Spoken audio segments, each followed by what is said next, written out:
করে দেয়। টিটু তার মা রানী দেবী এবং বোন বিথির সঙ্গে বসবাস করে। তাদের সিনাকে পছন্দ হয়ে যাওয়ায় বিয়ের দিনক্ষণ পাকা হয়ে যায়। কিছুদিনের মধ্যেই সিনার সঙ্গে টিটুর ধুমধাম করে বিয়ে হয়। বিয়ের পরও সিনার কম্বল চাপা দিয়ে ঘুমানোর অভ্যাস যায় না। বিয়ের পর প্রথম দিন। সিনা, দেখো আমাদের অ্যারেঞ্জ ম্যারেজ হয়েছে বলে তুমি কিন্তু লজ্জা পেও না। তোমার যখনই কোনো সমস্যা হবে তুমি তখনই আমায় নির্দ্বিধায় সমস্ত কিছু জানিয়ে দেবে, কেমন?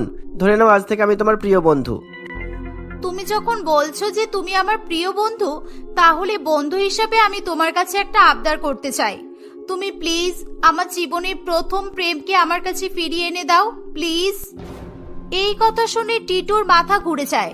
সে কিছুতেই নিজের বউয়ের অন্য কারোর প্রতি প্রেমের কথা মেনে নিতে পারে না। প্রথম প্রেম মানে কি সব বলছো? এ কি ঝামেলা? বিয়ের প্রথম রাতে বউ বরের কাছে প্রেমিককে ফিরিয়ে দেওয়ার আবদার করছে? করে দেয়।